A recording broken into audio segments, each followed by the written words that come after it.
네, 본격적으로 오늘의 정치권 이슈 짚어보겠습니다. 성일종 국민의힘 정책위 의장, 전재수 더불어민주당 의원과 함께합니다. 어서 오십시오. 네, 안녕하십니까. 성일종 의원님 먼저 질문 드리겠습니다. 최강욱 의원에 대한 내용 이미 다 공개는 됐고요. 해명도 이제 공개가 다 됐죠. 어제 그 윤리심판원 결과 어떻게 보셨습니까? 민주당에서 한 그런 판단을 여당의 입장에서 논평하는 것은 좀 적절치 않고요. 나름대로 그 안에 프로세스가 작동이 됐을 거로 봅니다. 그러면은 전재수 의원님께 말씀을 여쭤야 할 수밖에 없을 것 같습니다. 어떻게 보셨습니까? 이 사안의 경중을 따지자면 최강욱 의원이 당원권 6개월. 그러면 이준석 당대표 같은 잣대로 하자면 이준석 당대표는 최소 당원권 정지, 출당 공고 이 정도로 나지 않을까. 노미당을 끌어들여요. 얘기 잠시 뒤에 할 테니까요. 최강욱 의원과 관련해서는 아마 민주당의 윤리심판원에서 사실관계를 확인을 했을 테고 국민들께서 상식적 수준에서 판단을 한 것으로 저는 존중받아야 된다, 존중돼야 된다 이렇게 생각을 합니다. 그리고 박지원 전 비대위원장 같은 경우는 이것도 좀 부족하다라는 입장인 것 같더라고요. 그 박지원 우리 전 위원장께서 아마 그 정당의 어떤 생리라든지 이런 것이 아마 잘 모르실 수가 있습니다. 근데 저도 이제 정당 생활을 꽤 오래 했는데 이거 굉장한 중징계입니다. 굉장한 중징계고, 그리고 나중에 이제 지역구 의원으로 출마를 하시거나 그럴 때 되면 결정적인 결격 사유가 됩니다. 그냥 단순하게 이 사안이 미치는 어떤 감점 몇 프로 받고 이런 수준이 아니고 결정적인 결격 사유가 되기 때문에 공천 심사할 때 크게 작용합니다. 크게 작용합니다. 그렇기 때문에 사실은 굉장히 큰 중징계로 보는 게 맞습니다. 철원회도 해체해야 한다 이런 이야기도 나왔더라고요. 해야죠. 저는 해야 된다고 생각을 하고 있고, 만약에 그러지 않으면 당내 어떤 전당대회를 앞두고 또 전당대회가 끝이 나더라도 이게 계속해서 계파 사이에 같은 사안을 놓고 계파 사이에 의견이 다른, 이래서는 저는 안 된다고 생각을 합니다. 민주당의 큰 가치관 우선이라는 이 큰 틀에서 인식을 같이 하면 좀 계파의 이익이라든지 이런 것들은 좀 내려놓고 이번 참에 큰 용광로가 하면 되자. 저는 이제 그렇게 생각을 하고, 물론 가치관 노선에 따라서 친한 의원들끼리 모임은 있을 수가 있습니다. 그러나 우리가 이제 지방선거, 대선, 큰 선거를 연이어서 대패를 하지 않았습니까? 그러면 국민들께 뭔가 새로운 모습을 보여드리고 뭔가 변화하는 모습을 보여드려야 된다는 측면에서 일부 억울한 측면이 없지 않아 있겠습니다만, 그러나 변화된 모습을 먼저 좀 보여드리는 것이 민주당의 도리다. 그런 측면에서 저는 일단은 좀 내려놓고 좀 해체를 하는 것이 맞지 않겠나. 그리고 이전에도 한 두세 개 정도 개파 모임이 해체를 했습니다. 그렇기 때문에 함께 좀 해주십사 하는 부탁의 말씀을 드리도록 하겠습니다. 성일종 의원님, 이건 논평은 아니고요. 정치권의 어떤 전망이니까요. 그 박지원 전 비대위원장이요. 이제 잠행을 하다가 최근에 이제 최강욱 의원 징계위를 앞두고 그리고 끝나고 난 다음에 이제 SNS에 글을 올렸습니다. 혹시 전당대회에 나오려는 움직임일까요? 그 속내야 알 수 없지요. 그렇지만 아무래도 비대위원장을 했기 때문에 의견은 저는 낼 수 있다고 생각을 합니다. 그러나 전당대회에 나오고 하는 것은 그렇게 쉽지 않을, 개인적으로 봤었을 때 지금 야당을 이끌고 가기에는 굉장히 넘어야 될 산들이 많습니다. 민주당, 저희가 5년의 야당을 하면서 그 과정을 겪어봤잖아요. 지금 야당은 뭘 해도 안 됩니다. 그리고 각각의 계파가 있어서 안 됩니다. 저희도 그 계파를 없애기 위해서 굉장한 노력을 했었거든요. 그걸 할 때마다 실패를 했습니다. 그래서 결론적으로 야당이든 여당이든 이 쇄신은 인적으로 하는 방법밖에 없는데 그것은 바로 공천 때입니다. 그렇기 때문에 당분간 야당이 갖고 있고 또 저희가 야당이 됐으면 똑같은 과정을 겪었을 거예요. 그래서 그게 어느 당을 다 떠나서 야당이 되는 쪽은 다음에 인적 청산은 바로 공천에서만 가능하기 때문에 그 전까지는 소란스러울 수밖에 없습니다. 쓴소리를 해주셨는데 여기에 대한 생각도 궁금하고요. 또 전당대회 이번 사안이 미치는 영향은 어느 정도일지도 궁금한데요. 예, 야당은 뭘 해도 안 된다. 너무 좀 박한 평가를 해주시는 것 같고, 뭘 해도 안 되는 상황을 극복하고 이겨내기 위해서 저희들이 지금 전당대회도 하는 것이고 새 지도부도 뽑는 것이죠. 그렇기 때문에 국민의힘이 5년 동안 야당하면서 뭘 해도 안 되는 그 정당의 한계를 저희들이 뛰어넘을 겁니다. 뛰어넘기 위해서 또 노력을 하고 있는 것이고 전당대회가 때마침 저희들이 중간 평가와 또 성찰과 반성의 계기로서 전당대회가 굉장히 적절한 시점에 저는 잘 이제 열리게 됐다 그렇게 생각을 합니다. 예를 들면 2연패를 하고 난 뒤에 이런 전당대회라는 어떤 시기적 계기 이런 것조차 없었으면 우리가 과연 어땠을까 이런 생각이 듭니다. 그렇기 때문에 전당대회를 통해서 정말로 민주당이 새로운 질서를 만드는데 아주 소중한 계기로 쓸 겁니다.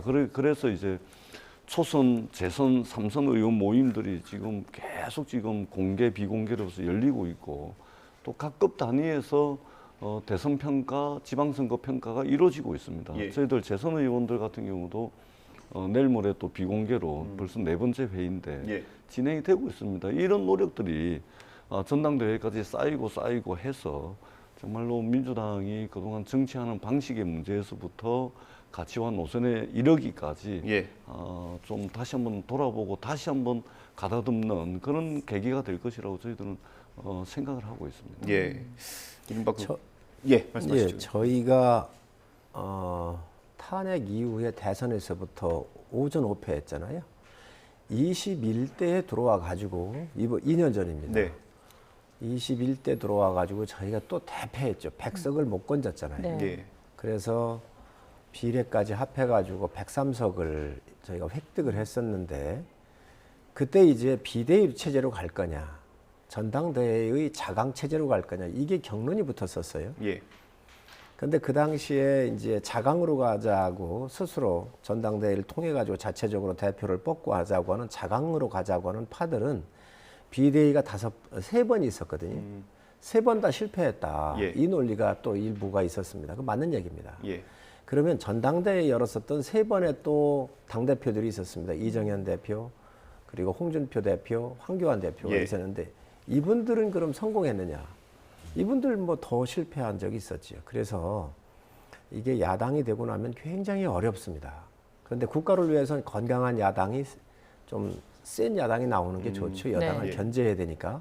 그런 면에서 볼 때 지금 민주당 같은 경우는 지고 나면 계파가 이게 득실거릴 수밖에 없잖아요. 그래서 그런 어려움들이 있습니다. 야당한테는. 그래서 당분간 민주당의 우리 건강한 전재수 의원님 같은 분들이 나이적으로도 그렇고 또 재선 그룹이고 그래서 지금 많이 상당히 주목을 좀 받고 있잖아요. 이제 그래서 그런 부분에 대해서 상당히 다행히로 생각을 하는데 어쨌든 민주당이 앞으로 다음 총선까지 갈 때까지 굉장히 어려운 험로가 있을 것이고 아마 이것은 거의 동일합니다. 여야가 바뀌고 나면. 그리고 또 특히 집권을 했었던 지난 5년에 대한 여러 가지 수반되는 문제들이 있어요. 예를 들면 뭐 전 정권에 대한 여러 가지 이 민원에서부터 여러 가지 사법적 문제 이런 것들이 좀 나오고 있잖아요. 그런 것들이 지속적으로 이게 뉴스로선 나오고 하기 때문에 야당으로서는 상당히 어려운 시기가 될 겁니다. 그 정책위원장님께서 민주당 말씀을 해주셨는데 국민들의 관심은 아무래도 야당인 민주당보다는 이제는 집권 여당인 국민의힘과 윤석열 대통령에 대해서 관심이 더 많죠. 근데 저희들이 좀 안타까운 게 야당은 조금 뭐 못할 수도 있습니다. 근데 집권 여당이 실력을 못 보여주면 큰일 나죠. 저희들도 더 열심히 하기 위해서 몸부림치고 있는데 지금 윤석열 대통령께서는 과거를 자꾸만 끌어다가 이게 정쟁으로 이 날을 새고 있습니다. 그렇지 않습니까? 그것도 무슨 뭐 새로운 증거가 나온 것도 없고 새로운 팩트가 나온 것도 없음에도 불구하고 단순히 해석만 달리하는 이런 이제 과거 들추기식 정쟁에 몰입을 하고 있고 그러면서 국민들은 숨이 넘어갈 지경인데 최근의 경제 위기에 대해서는 근원적 처방이 없다, 대책이 없다 이런 식으로 대통령께서 말씀을 하시는 게 지켜보시는 우리 국민들께서 상당히 불안하다. 뿐만 아니라 집권 여당인 국민의힘은 어제 언론을 통해서 다 보셨을 겁니다. 뭐 하는 짓이죠? 당 대표와 최고위원이라는 사람이 카메라가 다 켜져 있는 데서 말하자면 권력 투쟁을 하고 있는 겁니다. 예. 윤석열 행정부는 과거 들쑤시기하고 있고 국민의힘은 지금 민생은 내팽개치고 권력 투쟁의 현안이 돼 있는 겁니다. 국민들께서 굉장히 실망하고 있고 불안해하고 있다.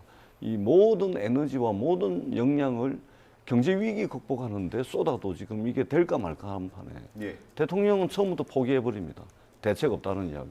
국민의힘은 지금 내부 권력 투쟁하고 있습니다. 더더구나 제가 굉장히 우려스럽게 봤던 부분이 뭐냐면 비상경제장관 회의입니다. 이 비상입니다, 비상. 비상경제장관 회의에 대통령도 참석 안 하고 국무총리도 참석 안 하고 결국 그러다 보니까 비상경제장관 회의해 가지고 결론이 뭡니까? 유류세 7% 더 내리는 거. 이거 외에는 없습니다, 결론이. 이거 정말 답답하고 집권 여당 윤석열 대통령께서 이 상황을 굉장히 좀 한가하게 평가하고 바라보는 것이 아닌가. 이런 이제 심각한 이제 우려를 가지고 있습니다. 우리 전 의원님 주시는 뭐 여당 잘 좀 했으면 좋겠다는 충고는 감사하고요. 예. 예. 또 당연히 저희가 받아야지요. 그렇기 때문에 그 부분에 대해서는 감사하게 생각을 하고요. 비상경제장관 회의 같은 경우는 대통령이나 총리가 참석하는 게 아닙니다. 경제부총리가 바로 수장입니다. 그래서 예. 장관들하고 하고 있고요. 또 당하고도 했습니다. 예. 당하고도 했고요. 그걸 분명히 말씀을 드리고 지금 유류세가 이제 30%까지 우리가 지금 세금을 감면을 시켰잖아요. 예. 37%까지 할 수 있습니다. 네. 현행 법으로. 그래서 이것도 내리고 있다는 말씀 드리고 물가를 안정시키기 위해서 지금 상당히 많은 어려움이 있습니다. 그래서 비축물자를 푼다든지 또 수입하는 품목에 대한 관세율을 좀 낮춰가지고 밥상 물가에 좀 도움을 드린다든지 해서 전방위적으로 지금 현재 체계적으로 하고 있다는 말씀 제가 드립니다. 그리고 과거를 끌어다가 이렇게 얘기하겠다고 그러는데 과거를 끌어들이는 게 아니고요. 국가가 해야 될 일, 국가가 제대로 못했던 일, 예. 이런 부분에 대해서 바로 세우는 일들이지요. 예. 그걸 과거를 끌어다 그러나 법적으로 분명히 문제가 있거나 위법한 사항들에 대해서는 누구나 법의 심판대에 의해서 공평하게 그 판단을 받아야 될 거 아니겠습니까? 네. 그런 측면에서 이해를 해야지 이게 과거를 끌어다가 전 정권을 박해하거나 뭐 정치 보복을 한다. 이 프레임은 맞지 않는 것 같습니다. 그렇게 따지면 민주당은 안 했습니까? 옛날에 뭐 국정원 무슨 자금 쳤다고 해서 다 조사를 했고 뭐 여러 가지 안 했나요? 그렇게 얘기할 수 있는 건 아니고요. 어찌됐든 국가의 기강이 허물어져 있거나 네. 대한민국이 무너졌던 것들은 바로 세워야 된다는 말씀을 드리고 제가 잠깐 스킵을 했는데 보충적으로 말씀을 드리면 저희가 이제 정권을 인수받고 보니까 이 국가가 곳곳이 다 무너졌습니다. 고물가, 고환율 다 이렇지요. 공공요금 1절 올리질 않았잖아요. 다 이게 전 정권에서 이걸 눌러놨던 겁니다. 인기 관리를 위해서. 그러나 국민들을 위해서는 오르는지 안 오르는지 조금씩 단계적으로 이게 올렸었어야 돼요. 예. 그래야 그 다음 정권에 부담 안 주고 한꺼번에 국민들이 받는 충격을 완화할 수 있었는데 전기요금 같은 경우 그렇지 않습니까? 전반기만 7조 3천억인가 적자를 내놨어요. 예. 갑자기 올려야 합니다. 이런 것들을 너무 안 해놨더라는 거예요. 전 정권에서. 그래서 물려받은 유산이 아주 무섭고 굉장히 심각한 유산을 물려받았다. 그래서 이런 것들이 세계적인 요인과 함께 겹치면서 굉장히 어려운 게 사실입니다. 하여튼 저희한테 주어진 일이기 때문에 이런 부분도 세세하게 챙겨서 국민들 삶에 도움이 될 수 있도록 하여튼 최선의 노력을 다하고 있다는 말씀 드립니다. 예. 저도 굉장히 놀라운 말씀을 또 하시는데 당면하고 직면해 있는 경제 위기에 대해서 전 세계가 겪고 있는 일이고 과도한 유동성을 이제 중앙은행이 긴축재정으로 돌아서다 보니까 세계적 현상이기 때문에 별다른 방법이 없다라고 대통령께서 말씀하시는 것도 충격인데 우리 집권 여당의 정책위 의장이신 우리 성일종 님께서 국가가 전부 다 무너졌다. 그리고 그런 유산을 물려받았기 때문에 이 정부가 지금 험난한 길이 예고돼 있다. 지금 이렇게 말씀을 하시는 거예요. 아니 이것을 듣는 우리 국민들은 어떻게 판단을 할까요? 설사 저희들이 백발천발 양보해서 설사 그렇다 하더라도 집권 여당은 무한 책임을 지는 것입니다. 설사 그것이 사실이라 하더라도 대안을 내고 국민들께 믿음과 신뢰를 줘가지고 실력으로서 극복을 해야 되는 것이죠. 근데 사실관계도 틀릴 뿐더러 이것이 전부 전 정부 탓이다. 마치 이제 경제가 실패할 것을 미리 알고서 책임도 넘기게 하는 것이 아닌가. 저는 그런 우려를 하지 않을 수가 없습니다. 집권 여당은 무한 책임을 지는 것입니다. 예를 들면 전 세계적으로 통화량이 많이 풀려가지고 유동성의 힘으로 가격표가 붙어 있는 모든 자산 가치를 돈의 힘으로 다 밀어 올렸습니다. 지난 코로나 시대에. 그래가지고 부동산부터 시작해가지고 주식, 가상자산 시장 전부 다 올랐습니다. 그러면 문재인 정부의 부동산 정책도 전 세계적인 유동성의 힘으로 집값이 올랐다. 이렇게 변명하고 넘어갈 수 있는 겁니다. 근데 그런 게 아니지 않습니까? 그것도 부동산 환경 자체가 그랬지만 정부 정책이 실패한 측면이 있다라고 저희들이 인정을 하잖아요. 근데 지금 이것을 전부 전 정부 탓으로 돌리고 또는 전 세계적인 경제 환경의 탓으로 돌리면 우리 국민들이 누구를 믿고 의지해야 되겠습니까? 집권 여당은 무한 책임을 진다라는 자세로 좀 말씀을 해주셔야 되지 않나 그렇게 생각을 합니다. 전 의원님 말씀 고맙고 감사하고요. 그러나 우리가 분명히 알 건 알아야 됩니다. 부동산 정책 같은 경우 실패했습니까? 26번의 대책을 하면서 부동산만큼은 자신이 있었다고 했던 정부가 문재인 정부였습니다. 그런데 임대차 3법 같은 경우 그렇게 우리가 하지 말자 그랬잖아요. 지금 2년 기간이 살고 있는 분에 대해서는 자동 계약 갱신권이라고 그래서 2년 동안 살 수 있잖아요. 그걸 5%만 올려준다고 그랬어요. 2년이 지나버렸습니다.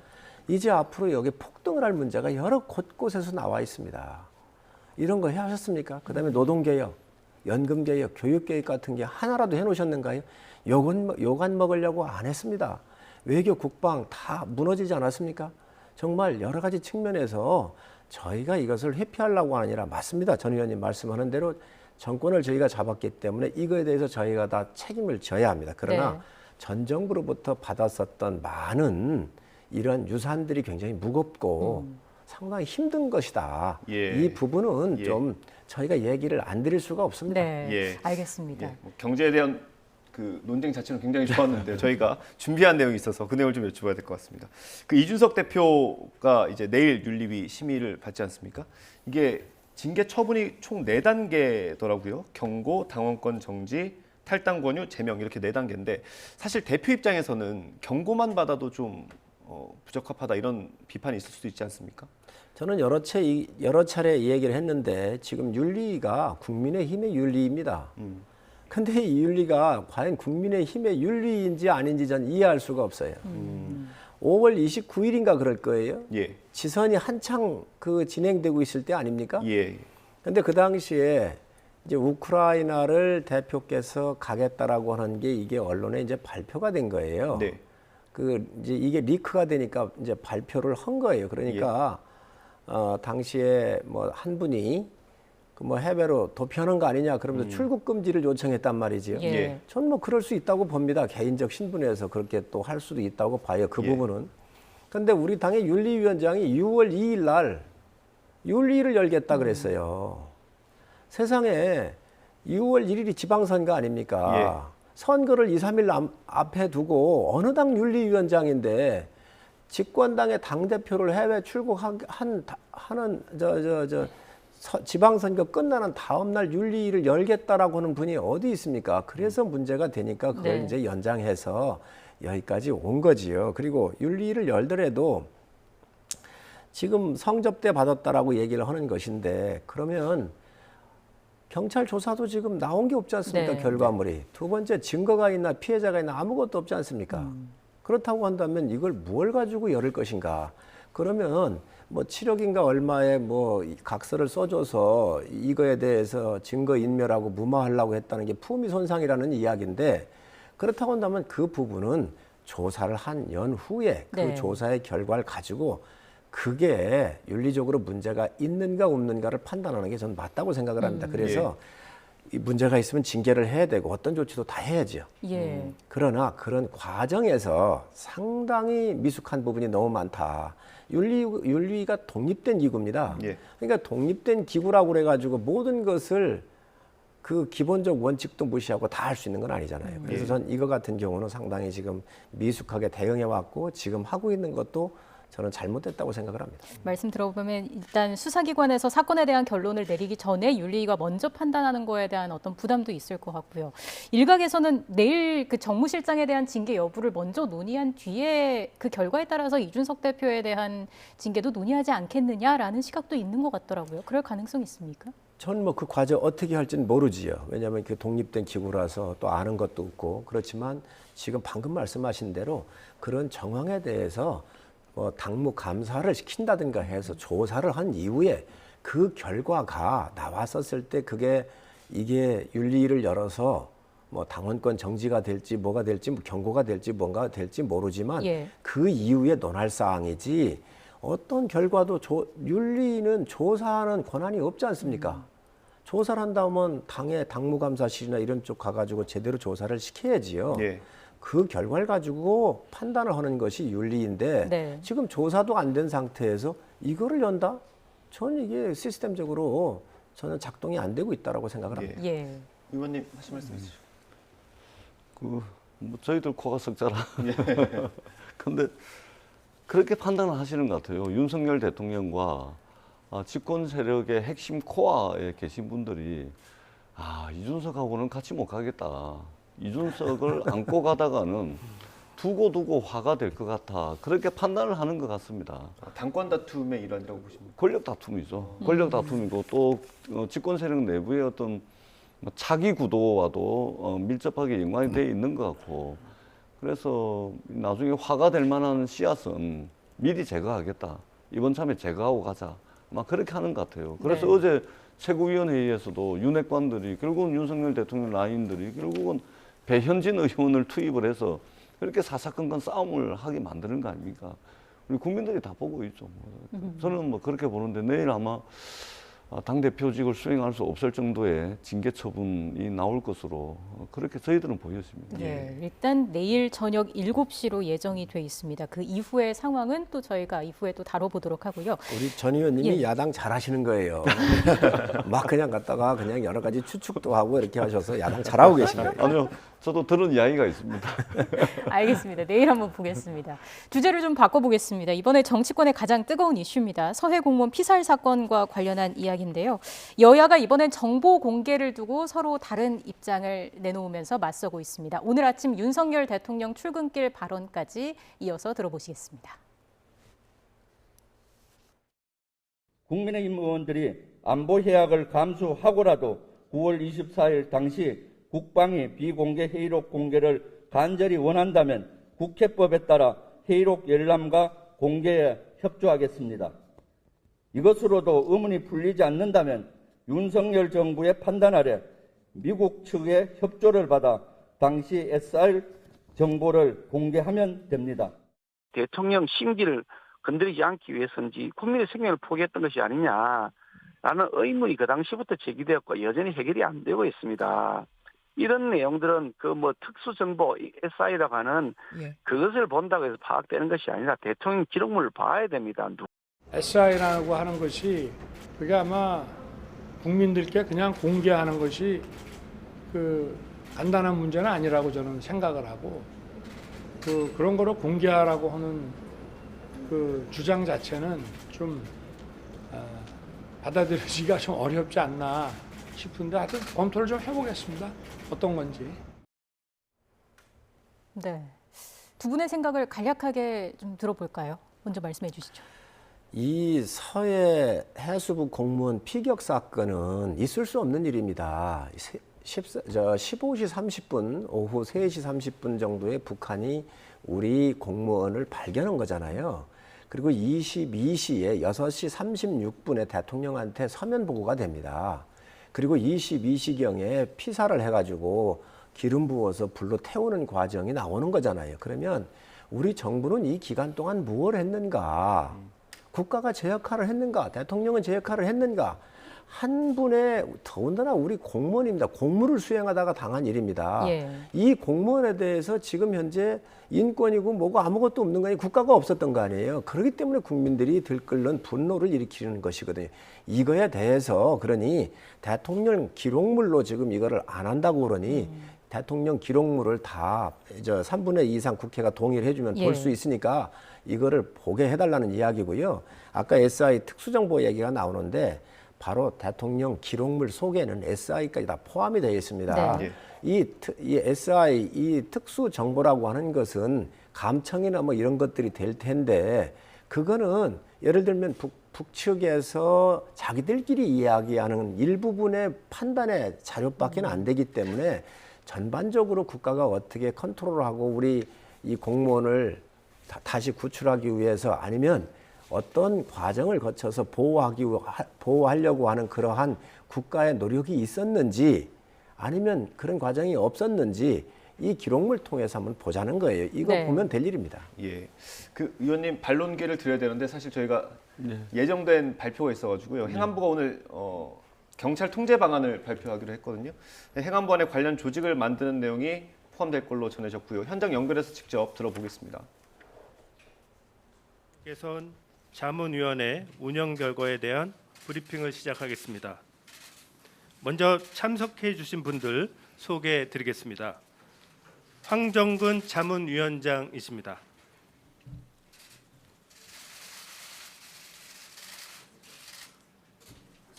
한창섭 행정안전부 차관이십니다.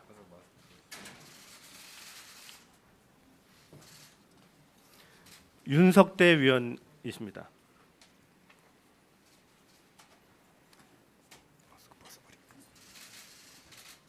먼저 황정근 위원장께서 공고한 내용을 발표하시겠습니다.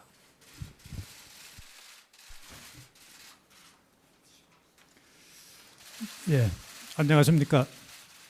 행정안전부의 경찰 관련 정책자문위원회인 경찰제도개선자문위원회의 공동위원장을 맡고 있는 황정근 변호사입니다. 우리 위원회 운영 결과에 대해서 주요 사항을 말씀드리겠습니다. 헌법, 정부조직법, 신경찰법, 경찰공무원법 등에 따르면 경찰 업무를 관장하고 경찰 관련 법령의 제안 발의 및 불령 발령을 담당하는 국무위원은 행정안전부 장관입니다. 그리고 행정안전부 장관에게 경찰청장과 고위직 경찰 공무원의 인사와 징계 등에 관한 주요 권한이 부여되어 있습니다. 국가경찰위원회의 위원 임명 제청, 안건 상정 및 제의 요구 등에 관한 권한도 부여되어 있고 그렇지만 행정안전부 장관의 역할은 그동안 사실상 미흡했던 것이 현실입니다. 그런데 2021년부터 경찰청 소속 사법경찰관에 대한 검사의 수사 지휘권이 폐지되고 경찰의 독자적인 수사권과 불송치, 종결권이 부여된 것을 비롯해서 그 후에 검사의 수사권 축소와 군 사법경찰관의 수사권 축소 및 국가정보원의 대공수사권의 경찰 이양 등이 연쇄적으로 이어져 이제는 경찰 수사권의 법적인 성격과 그 범위가 근본적으로 변화했습니다. 이에 따라 행정안전부와 그 소속 외청인 경찰청과의 관계 등 각종 경찰 제도에 관한 보완책 마련이 필요하다는 공감대가 형성이 되었습니다. 우리 위원회는 이러한 여건 변화에 적극 부응하여 관련 전문가들과 경찰 등 관계 공무원이 함께 참여해서 지난 5월 13일부터 4차례에 걸쳐 심도 있게 개선 방안을 논의했습니다. 그리고 오늘 이 자리에서 그간의 논의 결과를 토대로 다음과 같이 개선 방안을 권고하기로 하였습니다. 권고사항은 크게 경찰의 민주적 관리 운영 강화 분야와 경찰의 임무수행 역량 강화로 나누었습니다. 먼저 경찰의 민주적 관리 운영 강화를 위해서 첫째, 행정안전부 내 경찰 관련 지원 조직 신설, 둘째, 행정안전부 장관의 소속 청장에 대한 지휘 규칙 제정. 셋째, 경찰 인사 절차의 투명화. 넷째, 감찰 및 징계 제도의 개선을 권고하며 임무 역량 강화를 위해서는 경찰 업무 관련 인프라 확충과 수사의 공정성 강화를 권고하기로 하였습니다. 아울러 경찰 발전을 위한 과제가 방대하고 다른 부처 또는 다른 제도와 관련된 사항이 많기 때문에 우리 위원회에서는 보다 근본적이고 광범위한 발전 방안을 마련하기 위해서 대통령 소속으로 가칭 경찰제도발전위원회를 설치할 것을 건의하기로 하였습니다. 끝으로 우리 위원회는 행정안전부가 이 권고안을 조속히 법제화하고 현장에까지 원만히 정착시켜 경찰의 민주적인 관리 운영과 효율적인 임무 수행이라는 경찰 제도의 목표를 달성하고 국민을 위한 경찰을 만드는 데 이바지하기를 기대합니다. 감사합니다. 네, 다음으로는 궁금하신 사항에 대해 질의 답변 시간을 갖도록 하겠습니다. 많은 기자분들이 참석해 주신 관계로 질의를 원하시는 기자님들은 손을 들어주시면 사회자가 말씀을 드리도록 하겠습니다. 예, 질문 있으신 기자분들은 소속과 성함을 말씀해 주신 후에 질의해 주시기 바랍니다. 네, 제일 먼저 들어주신 저기 세 번째 가운데 기자님, 예, 지금 기자님. 네, 안녕하세요. 저 뉴스원의 박동혜 기자라고 합니다. 가장 먼저 대두되는 우려점에 대해서 좀 여쭤보고 싶은데요. 이제 권고안 발표 이전부터 이제 권고안이 발표되면 경찰에 대한 통제를 넘어서 정부의 경찰에 대한 장악이 될 수 있다는 우려가 계속 나오고 있는데요. 이에 대해서 자문위랑 행안부의 입장을 좀 듣고 싶습니다.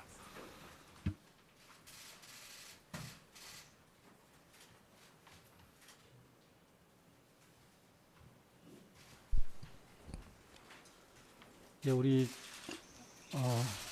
황정근 위원장님이 말씀하셨듯이 기존의 치안 환경이 최근에 많이 변화되었습니다. 그만큼 경찰을 둘러싼 권한과 책임이 많아졌기 때문에 그에 따른 또 정부기관의 나름대로 민주적인 관리 운영이 필요하다는 그런 인식하에서 저희들이 자문위를 구성해서 권고안을 마련했습니다. 네, 기자님 제일 먼저 드렸습니다. 예, 한겨레 신문 김선식 기자인데요. 그 경찰 관련 지원 조직 설치. 네, 경찰 제도 개선 최종 권고안 내용 보고 오셨습니다. 성일종 의원님이 좀 이 취지를 좀 설명을 해주실까요? 네, 그렇습니다. 이제 검찰의 많은 기능이 경찰로 넘어가 있잖아요. 그래서 경찰이 굉장히 비대한 조직이고 너무 많은 이 막강한 권한을 갖게 됩니다. 예. 권력을 갖게 됩니다. 예. 그래서 이 부분에 대해서 우리가 법적의 범위 한도 내에서 지금 경찰청법 제7조에 보면 행안부 장관이 총경 이상의 사람들을 천거할 수 있도록 이렇게 인사 추천을 할 수 있도록 되어 있는 겁니다. 예. 근데 그게 작동이 안 됐던 거예요. 예. 왜 안 됐었느냐? 아마 권력 집중이 비교적 덜 돼 있다라고 봤기 때문에 안 했을 거예요. 그런데 이제는 검경 수사권 조정을 하면서 이쪽으로 많이 너무 경찰 쪽으로 넘어왔잖아요. 네. 그렇기 때문에 이 민주당이 늘 얘기했었던 민주적 통제라고 하는 이 부분이 여기에 해당이 될 텐데 이 막강한 권한이 경찰청장 혼자 예산, 인사, 수사 모든 걸 다 갖게 되면 정말 무소불위의 권력을 갖게 됩니다. 그렇기 때문에 이런 것들을 지금 현행법에 있는데도 불구하고 작동하지 않았던 것을 정상화하는 과정이다. 그거를 지금 위원회에서 권고한 것이지요. 정상화하는 과정이다 말씀해 주셨군요. 네, 아마 이번 주말에 우리 성일종 의원님께서 지역구에 내려가시면 지역구에 파출소 경찰서가 있을 텐데 거기 한번 들러셔서 말씀 한번 들어보십시오. 현장의 의견을. 이미 경찰 조직이 비대해질 것을 저희들이 미리 예상을 하고 문재인 정부에서 2019년도 12월 달에 경찰청법을 개정을 했습니다. 국정원법도 개정하고. 그래서 경찰청법을 개정을 하면서 국가경찰과 자치경찰로 나눠버렸습니다. 이미. 완전히 나눠버렸죠. 그렇기 때문에 경찰 권력이 비대해진다는 것은 사실과 다른 이야기입니다. 뿐만 아니라 1991년도 내무부 안에 치안본부라는 조직을 통해 가지고 경찰을 완전히 그냥 권력에 말하자면 순응하게끔 길들여진 이 말하자면 이 권력 순응자 비슷한 역할을 해온 겁니다. 그리고 박종철 고문치사 사건에서 그 권력 오남용이 완전히 드러난 거 아닙니까? 그래서 경찰청법을 만들어서 외청화시킨 겁니다. 이 역사를 완전히 되돌이켜가지고 정부 전체 요직에 검사들이 다 진출하고 장악을 하더니 이제는 경찰 조직까지 장악을 해가지고 대한민국의 소위 말해서 무력을 가지고 있는 공권력을 말하자면 정권 운영 또는 국가 통치에 이용하려고 하는 거 아니냐 이렇게 다 장악을 해서 이런 우려를 하지 않을 수가 없고 전국 일선의 경찰들이 지금 다 들고 일어나고 있다라는 말씀을 드리고 이분들의 의견에 귀를 한 번쯤은 기울여 주십사는 말씀을 드리도록 하겠습니다. 민주당이 경찰을 비대화시켰고 많은 권한을 준 게 민주당입니다. 그 민주적 통제를 민주당이 늘 주장해 왔잖아요. 그런데 이 정말 무소불위의 권한을 갖고 있는 그럼 이 경찰을 민주적 통제를 안 할 거예요? 민주당이 그동안 주장해온 철학하고 맞질 않습니다. 그런데 경찰청법 제7조에 보면 이걸 하게 되어 있는 이 법이 사문화되어 있던 거지요. 그러니까 이것을 정상화시키는 거예요. 지금 자치경찰을 말씀하셨는데 자치경찰제 취지 좋습니다. 그런데 자치경찰이 뭔가요? 그저 음주 그다음에 순회하면서 순찰 정도 하는 건데 여기에 그럼 자치경찰 해가지고 시도지사한테 이 인사권 주었습니까? 지금 하나도 안 넘어가 있습니다. 그렇기 때문에 이런 부분들을 이번에 검토해서 어떻게 하면 민주적 통제가 될 건지 그리고 어떻게 균형을 맞출 건지 이런 부분들을 검토한 것이지요. 그리고 이게 법이 없는 게 아니라 기존의 법이 사문화됐던 것을 정상화시키는 과정이라고 보시면 되겠습니다. 저희가 시간이 다 됐는데요. 정말 다 됐는데 아까 저희가 생중계 일정 때문에 아까 서해 피격공무원 관련해서 반론권이 없었습니다. 반론을 못 들어서 그 부분으로 하셔도 좋고요. 이 부분으로 하셔도 좋고 마지막으로 짧게 말씀드리겠습니다. 자치경찰, 국가경찰로 나누어서 비대해진 경찰 권력을 분산을 해놨다는 말씀을 드리고 그리고 지금 현재 각급 시도 경찰청 그다음에 여기에 경찰청 안에 이제 경찰위원회가 있습니다. 경찰위원회를 통해서 거기는 전문가분들이 많이 참여를 하거든요. 이분들을 통해서 민주적 통제 장치가 이미 돼 있는데 하필 대통령이 임명하는 행안부 장관이 경찰에 대한 인사 예산권을 가지고서 장악을 하려고 하는 것은 경찰을 31년 전으로 돌리는 것이다. 이 말씀을 드리고 서해 공무원 피격 사건과 관련해서는 그것만 하시면 됩니다. 국회 국방위원회 비공개 회의록이 있습니다. 이거 공개하세요. 그 다음에 SI 정보 공개하시면 됩니다. 군 특수정보, 특수첩보 이거 공개하시면 됩니다. 그러면 깨끗하게 정리될 일입니다. 이것은 집권 여당과 윤석열 대통령께서 하실 수 있는 일이다. 이 말씀을 드리도록 하겠습니다. 저희가 준비된 시간이 다 됐습니다. 늘 좀 부족한 시간이 아쉽습니다. 오늘 여기서 마무리하겠습니다. 성일종 국민의힘 정책위의장, 전재수 더불어민주당 의원과 함께했습니다. 고맙습니다. 감사합니다.